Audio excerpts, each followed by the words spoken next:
Eu queria saber se, em relação à Previdência, se o senhor tomou alguma decisão de pedir para que se acelere o ressarcimento daquilo que foi cobrado a mais, daquilo que foi desviado dos cofres públicos e dos pensionistas. Não, nós resolvemos desmontar uma quadrilha que foi criada em 2019.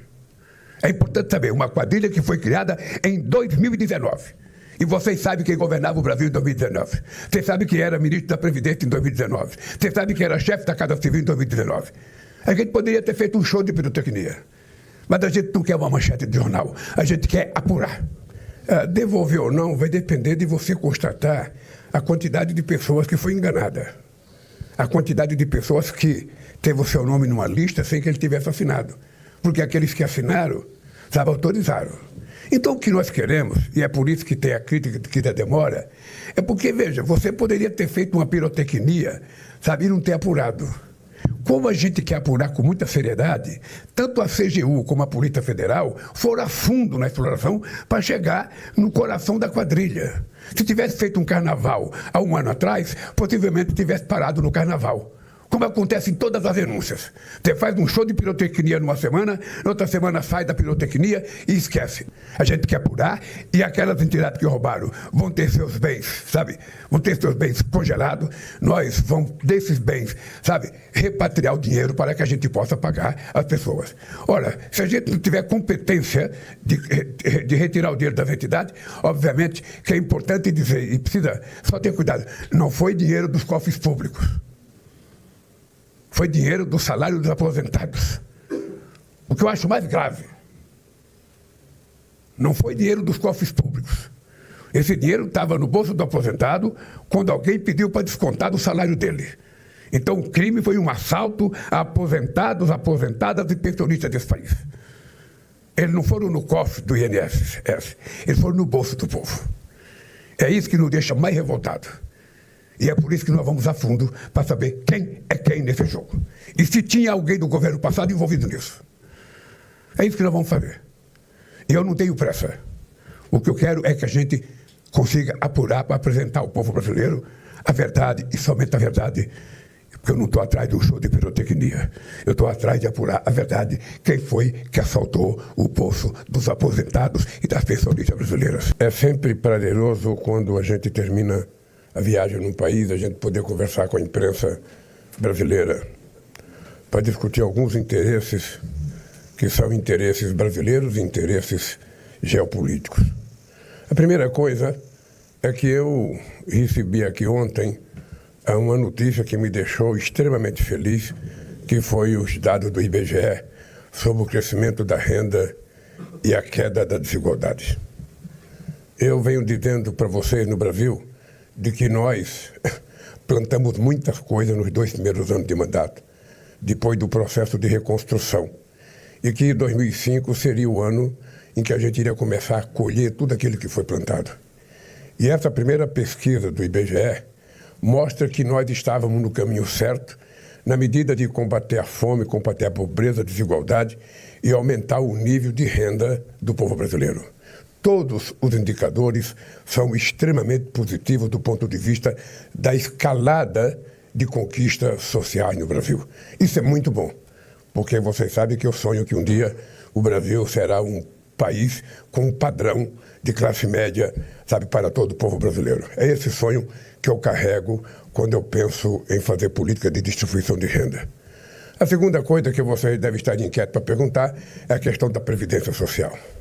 Graças a Deus, a CGU e a nossa Polícia Federal, num processo de investigação com muita inteligência, sem nenhum alarde, conseguiram desmontar uma quadrilha que estava montada desde 2019 nesse país. Tem entidades sérias no meio que certamente não cometeram nenhum crime, e tem entidades que foram criadas para cometer crime. Esse é um assunto que eu evito comentar, porque é um assunto que está na mão da Polícia Federal, está na mão da Advocacia Geral da União, está na mão da Controladoria Geral da República e está na mão da Justiça. O que eu posso dizer para vocês escreverem para o povo brasileiro é que as vítimas não serão prejudicadas. Quem vai ser prejudicado são aqueles que um dia ousaram explorar o aposentado e o pensionista brasileiro, criando entidades e fazendo promessas, sabe, possivelmente nunca cumpridas para esse povo. A terceira coisa importante é que a minha viagem à Rússia, ela se deve a 3 fatos importantes. Primeiro, porque a Rússia é um bom parceiro comercial. O Mauro só esqueceu de dizer que nós temos uma relação comercial deficitária aqui na Rússia, porque de 30% de todo o óleo diesel que nós exploramos, 70% dos 30% é importado aqui da Rússia. Portanto, nós temos um déficit comercial. Nesse fluxo de praticamente 12 bilhões, nós temos quase 11 bilhões de déficit comercial. E a minha vinda aqui é para discutir comércio, para tentar equilibrar, porque nós trabalhamos com a ideia de que uma boa política comercial é uma via de 2 mãos. A gente compra, a gente vende, mais ou menos na mesma proporção, para que ninguém seja prejudicado. Isso nós discutimos com o presidente Putin. Nós queremos incrementar essa discussão econômica com a Rússia. A Rússia é um parceiro importante para nós na questão de óleo, na questão de gás e na questão de pequenos reatores nucleares, que é uma coisa, novidade extraordinária, para que a gente possa ter energia garantida para todo sempre. Ou seja, nós sabemos da volatilidade da energia nuclear e solar, nem sempre elas produzem a mesma quantidade, e nós precisamos ter, num país que quer ser, sabe, a 7ª, a 6ª, a 5ª economia do mundo, nós precisamos ter muita energia e muita garantia de que nunca vai faltar energia, nunca vai acontecer o que aconteceu na Espanha, o que aconteceu em Portugal. Né? E além do mais, porque o Brasil tem o sistema energético brasileiro, ele é integrado, possivelmente seja um dos poucos do mundo que a gente vem. Agora só falta a gente interligar Roraima e o Brasil será um país totalmente integrado. Se precisar levar energia do Iapoque ao Chuí, a gente leva com muita facilidade, coisa que não aconteceu no Brasil quando teve o apagão em 2001, porque a gente tinha excesso de energia no sul e estava faltando energia na outra parte e não tinha linha de transmissão. Então nós queremos fazer acordo, queremos aprofundar esse acordo, essa discussão com a Rússia. O ministro Alexandre Silveira veio antes, conversou com os ministros, já veio mais uma vez. Nós convidamos eles para ir ao Brasil para conhecer, a empresa dele já esteve no Brasil, e também nós temos a ideia de aumentar a nossa pesquisa e exploração dos minerais críticos, porque só se fala nisso agora, e nós achamos que o Brasil não pode jogar fora nenhuma oportunidade. A oportunidade da transição energética, a oportunidade dessa transição climática, a oportunidade desses minérios críticos, minerais críticos que todo mundo tanto fala e que o Brasil tem muito, porque apenas 30% do nosso território já foi pesquisado, ainda falta muita coisa para pesquisar, e nós queremos construir parceria com todos os países do mundo que têm expertise, para que a gente possa tirar proveito para que o Brasil se transforme numa grande economia. E uma outra coisa importante é a questão da Segunda Guerra Mundial. Ou seja, esse é um país que, de todos que participaram com os aliados, foi o que mais perdeu gente.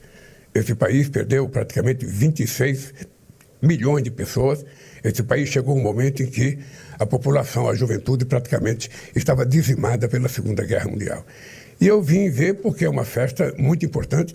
Tem gente que acha que a festa aqui na Rússia é só o desfile de ontem. Ontem foi um desfile para as autoridades. Mas o dia da vitória é comemorado em todo o território russo. E foi uma grande festa. Eu acho que, sinceramente, eu acho que todos nós precisamos ter consciência de que a gente não pode nunca mais permitir, sabe, que coisas como o nazismo voltem a acontecer no planeta Terra. Sabe, nem na guerra e muito menos na política, que é o que nós estamos vendo crescer numa parte do mundo. Vocês poderão perguntar, bom, vocês discutiram a questão da guerra da Ucrânia?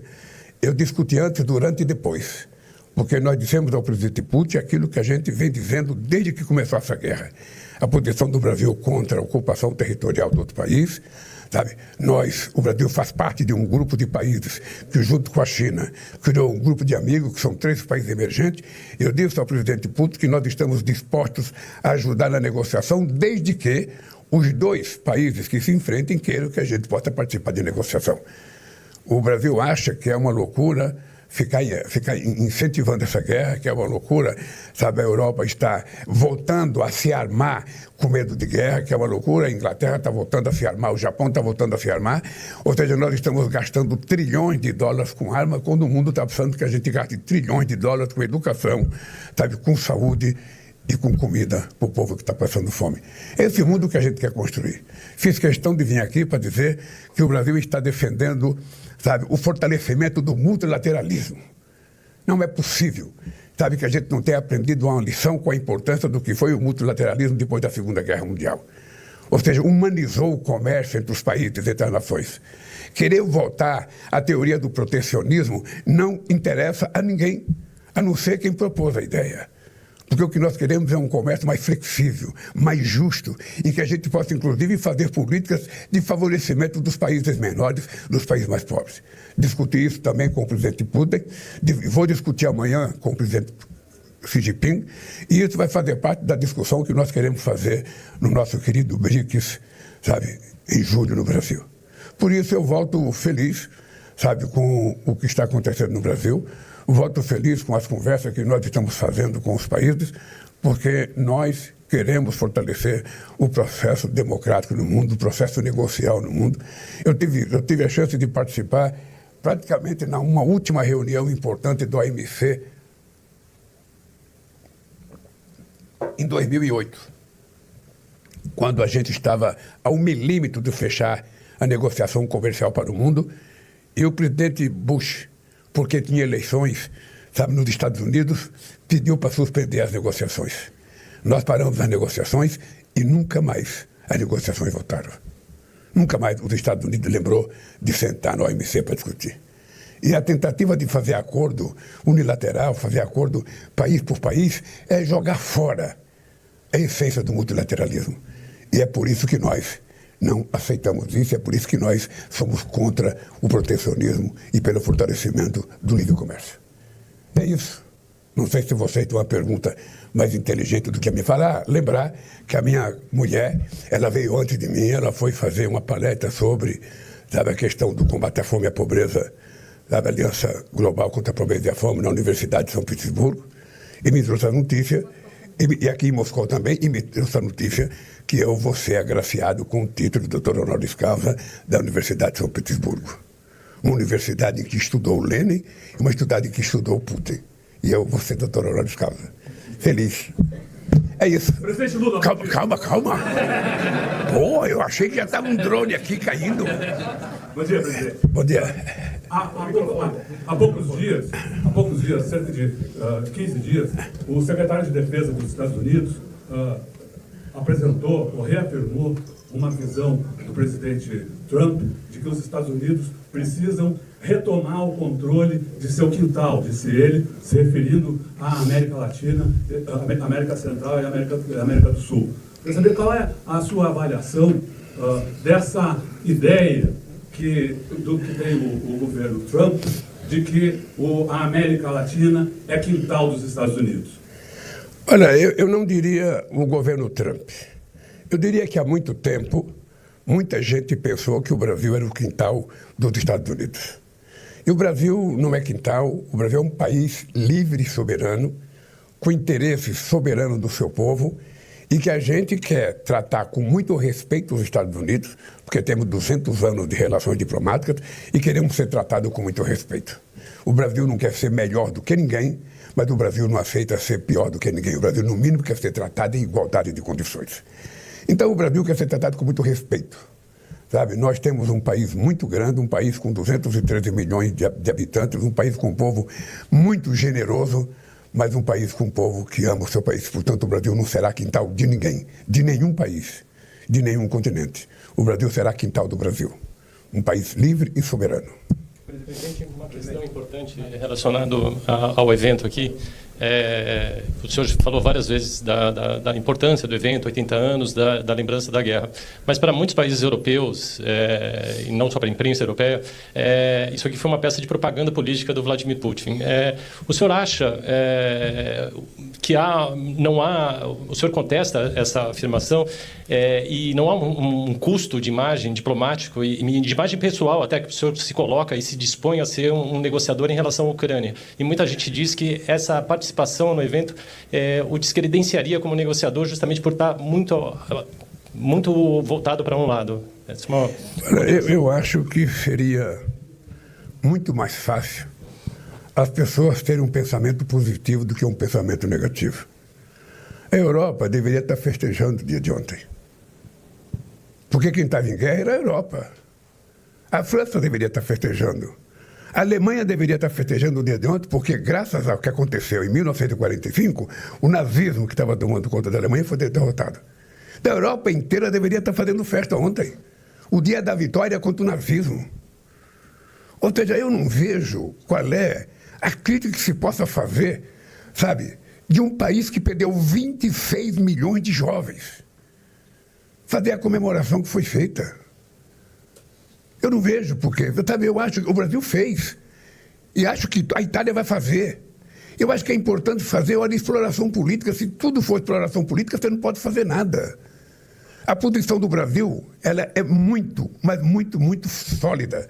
Ou seja, independente de eu ter vindo aqui, independente de eu ir à China, independente de eu ir à Argentina, independente de eu ir a qualquer país, a nossa posição continua a mesma com aquilo que a gente pensa sobre a guerra da Ucrânia. Nós queremos paz. E discutimos ontem com o presidente Putin que nós queremos paz. E que é importante a paz. É importante a paz para a Rússia, é importante para a Ucrânia, é importante para os Estados Unidos, é importante para a União Europeia, que não vai gastar dinheiro em arma. Eu estou reivindicando, desde que eu fui presidente em 2003, vamos gastar dinheiro para combater a fome. São 733 milhões de pessoas que não têm o que comer todo dia. Entretanto, todos os países vão voltar a gastar dinheiro. Eu não sei se é verdade, mas eu vi na imprensa que a Europa vai gastar 800 bilhões de dólares se armando. Quando deveria estar gastando metade disso para a gente dar comida para quem está com fome. Então, eu penso que as pessoas precisam pensar de forma positiva, as pessoas precisam ser menos egoístas do ponto de vista do seu pensamento. Olha, então, se o Brasil fizer uma festa no Brasil sobre qualquer coisa, está explorando politicamente. Se eu for num baile de carnaval, está sendo explorado politicamente. É pequenez pensar assim. Sinceramente, é pequenez pensar assim. Presidente Vladimir Neto, da TV Globo. Primeiro, eu queria lhe perguntar como é que o senhor vê a ausência de outros líderes de democracias ocidentais no desfile do dia da vitória de ontem. E também como é que o senhor responde às críticas de que a visita à Rússia demonstra parcialidade em relação ao conflito com a Ucrânia. Eu, sinceramente, quero dizer para vocês que o discurso do Brasil vai continuar exatamente o mesmo. Nós trabalhamos, queremos e torcemos para que essa guerra acabe. E essa guerra só pode acabar se os dois quiserem. Se um só quiser, não vai acabar. Sabe? Então, eu vou continuar trabalhando. O grupo de amigos do documento que China e Brasil assinaram continua intacto. Sabe? Se eu discutir com o Putin a questão da paz, eu vou discutir com o Xi Jinping a questão da paz, eu vou discutir com a França a questão da paz. Porque a única coisa que interessa nesse momento é discutir a volta à normalidade no mundo. Não é só aqui, é em faixa de Gaza também. Na faixa de Gaza. Aqui, 2 estados estão em guerra. Na faixa de Gaza, é um genocídio de um exército muito bem preparado contra mulheres e crianças, a pretexto de matar terroristas. Sabe? Já houve caso de explodir o hospital e não ter um terrorista, só tinha mulher e criança. Então, sabe, é por isso que o Brasil continua defendendo o fortalecimento da ONU e a renovação do Conselho de Segurança da ONU com a entrada de novos países. É por isso que o Brasil quer participar como membro permanente. É por isso que o Brasil acha que a Índia tem que estar presente, a Alemanha tem que estar presente, o Japão tem que estar presente, sabe, vários países africanos têm que estar presentes, outros países latino-americanos têm que estar presentes, para que a gente possa dar força à existência da ONU, que em 1948 teve força para criar o Estado de Israel e que não tem agora força sequer para manter paz no terreno, sabe, em que estão morando os palestinos. Esse é o dado concreto. E esse é o comportamento do Brasil. A minha vinda aqui não muda 1 milímetro o que a gente pensa sobre a paz e o que nós queremos sobre a paz. Vamos continuar, sabe, querendo a paz. E vamos continuar conversando com todas as pessoas que queiram conversar. O que eu sei é que eles não terão prejuízo. Presidente, por favor, taxa de juros. Aumento da taxa de juros. Não prejudica o desenvolvimento da economia? O Brasil poderia participar de uma missão de paz na Ucrânia?